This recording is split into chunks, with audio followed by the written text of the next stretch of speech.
Pakistan cricket में daily कोई ना कोई कट्टा खुला हुआ है और जो आज का कट्टा खुला हुआ है वो साया ग्रुप का कट्टा खुला हुआ है। और ये मेरे ख्याल में अब जो कट्टा खुला है ये पाकिस्तान से बाहर ही जाना चाहिए, जिसकी वजह से जो पाकिस्तान में कह रहे थे सर्जरी हो रही है। अगर इसकी सर्जरी हुई मेरे ख्याल में तो टीम की सारी की सर्जरी हो जाएगी और टीम सेट भी हो जाएगी। ये साया ग्रुप एक्चुअली में है क्या? ये एक PR कॉरपोरेशन है जो प्लेयर्स को मैनेज करती है। अभी जो फ़खर ज़मान वाला मामला चल रहा है उस पर फ़खर ज़मान के भाई का एक ट्वीट आया था जो कि डिलीट हो गया है, कुछ 1-2 घंटे के बाद डिलीट हो गया है। इससे एक तो बात सच थी कि फ़खर ज़मान के भाई का ही वो ट्वीट था, क्योंकि फ़खर ज़मान ने भी उनको फॉलो किया हुआ था और इतना बड़ा सुपरस्टार कोई एम बंदे को फॉलो नहीं करता, किसी फेक ID को फॉलो नहीं करता। तो उसमें ट्वीट में ये था कि ये जो फ़खर ज़मान की तरफ से बाबर के हक में ट्वीट किया गया है ये फ़खर ज़मान की मर्जी से नहीं किया गया है, ना ही ये फ़खर ज़मान ने खुद किया है। जो फ़खर ज़मान बाबर आज़म के बारे में राय रखते हैं वो वैसे भी आके मीडिया पे आके बोलते रहते हैं और बताते रहते हैं कि मेरी ये राय है,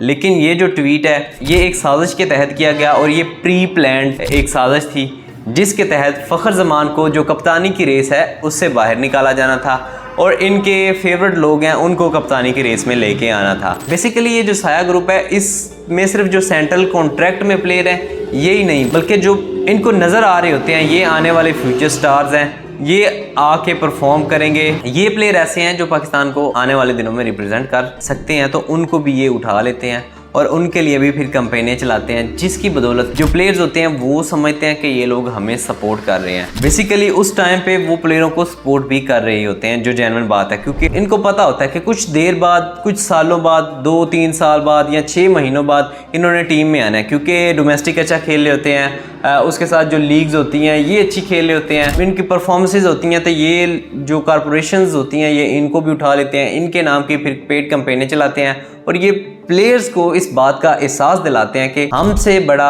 आपका कोई खैर खा नहीं हो सकता। तो बेसिकली होता ये इस तरह है और प्लेयर्स भी ये समझते हैं, क्योंकि उस टाइम पे वो ये समझते हैं कि मुझे ऊपर लेके जाने में इनका बड़ा हाथ है। तो फ़खर ज़मान का जो ट्वीट वाला अभी मामला हुआ है, अभी फ़खर ज़मान की कोई ऑफिशियल स्टेटमेंट नहीं आई, लेकिन उनके भाई के मुताबिक जो फ़खर ज़मान है उनकी मर्ज़ी से ये ट्वीट नहीं किया गया था और फ़खर ज़मान को पाकिस्तान बोर्ड की पॉलिसीज़ के बारे में पता है। इससे पहले भी एक मामला हुआ था शाहीन शाह अफरीदी को जब कप्तानी से हटाया गया था, तो जब ज़का अशरफ पाकिस्तान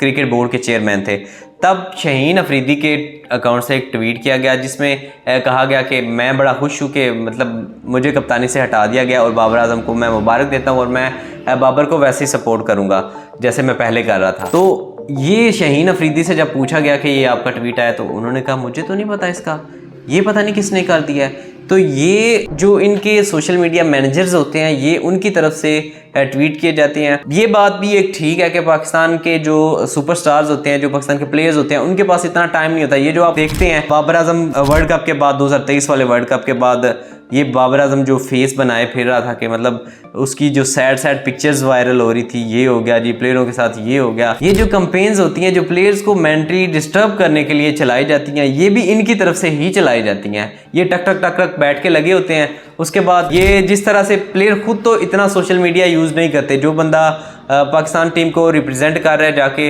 इंटरनेशनल लेवल पे खेल रहा है, उसके पास इतना टाइम नहीं होता कि वो सोशल मीडिया को देखे, वो बातें सुने। लेकिन ये लोग आगे जाके उनको रिपोर्ट करते हैं कि आपके बारे में ये बातें कर रहे हैं। तो ये भी सारा इन्हीं की वजह से होता है और यही लोग होते हैं जाके जिस तरह का प्लेयर्स को ये बताते हैं, प्लेयर कहते हैं कि ये मुझे आगे लेके आया है तो ये सच कह रहा होगा, तो वही माइंडसेट उनका चला आता है जो ये आगे जाके बताते हैं। तो ये जो अभी फ़खर ज़मान वाला मामला हुआ है ये भी साया ग्रुप का नाम अभी आ रहा है सामने। इसमें जो पाकिस्तान के प्लेयर्स हैं 51 जो इनकी वेबसाइट के मुताबिक इनके साथ जो कॉन्ट्रैक्टेड प्लेयर हैं वो ये हैं। क्या ये PCB से भी बड़ा ग्रुप है? अब ऐसे सवालात काफ़ी निकलेंगे और आने वाले दिनों में ये साया ग्रुप खुल के सामने आएगा। इसके जो स्टेक्स होल्डर हैं उसमें कुछ पाकिस्तान के साबिक क्रिकेटर्स हैं, कुछ पाकिस्तान के क्रिकेटर्स नाकाम क्रिकेटर कह रहे हैं जिनको मौका नहीं मिला, या फिर ऐसे लोग जो चंद एक मैचेस खेले जिन्होंने उसके बाद जाके इनको ये अपॉर्चुनिटी मिली तो वहां पे जाके इन्होंने अपनी जॉब शुरू कर दी या स्टेक होल्डर बन गए। स्पेसिफिकली इस ग्रुप की जो बात उठ रही है इसके जो CEO हैं वो तलहा रहमानी हैं और पाकिस्तान के काफ़ी सारे एक्स क्रिकेटर्स और पाकिस्तान के स्टेक होल्डर्स इसमें शामिल हैं। चेयरमैन PCB को अगर इस साजिश के बारे में इल्म नहीं हुआ बिल्कुल हम कहते हैं कि फ़खर जमान की गलती नहीं है। फ़खर जमान ने अगर वो ट्वीट खुद से भी किया होता तो फ़खर जमान जैसे प्लेयर को पाकिस्तानी टीम में रखना चाहिए, उसको अब ड्रॉप नहीं कर सकते थे। लेकिन अगर इसके पीछे ये सारी वजूहात हैं, एक कंपनी इतनी बड़ी, वो पाकिस्तानी टीम से भी बड़ी कंपनी बन गया, वो पाकिस्तान क्रिकेट बोर्ड से भी बड़ी कोई कारपोरेशन बन गया है, तो उसको मेरे ख्याल में पाकिस्तान से ही उठा देना चाहिए। जिस तरह से मोहसिन नकवी ने कहा है कि एक जो कंपनी है वो 1 या 2 प्लेयरों की कैंपेन चला सकते हैं या 2 प्लेयरों के जो सोशल मीडिया अकाउंट्स है रन कर सकती है, तो बिल्कुल इन जैसी जितनी भी कंपनी है उनके अगेंस्ट पाकिस्तान क्रिकेट बोर्ड को एक्शन लेना चाहिए, क्योंकि अभी मोहसिन नकवी के पास पावर भी है, उनके पास वक्त भी है, वो ये जो बोल्ड स्टेप ले रहे हैं उनको लेने चाहिए। इन जैसी कंपनीज और कॉरपोरेशंस के अगेंस्ट स्ट्रिक्ट एक्शन लेना चाहिए, क्योंकि ये क्रिकेट बोर्ड से और क्रिकेट टीम से भी बड़ी होती जा रही हैं। और अगर ये कंपनीज जाके उधर से उठा रही हैं बंदे के ये आने वाले पाकिस्तान के प्लेयर्स हो सकते हैं, तो पाकिस्तान क्रिकेट बोर्ड खुद भी जा सकता है, अपनी कमेटियां भी बना सकता है, वहां से जाके प्लेयरों की सिलेक्शन की जाए। पाकिस्तान अपना भी ऐसा कोई सिस्टम डेवलप कर सकता है। तो बहरहाल ये थी साया ग्रुप की आज की कहानी। इसके बारे में आप क्या राय रखते हैं कमेंट सेक्शन में हमें ज़रूर बताएं।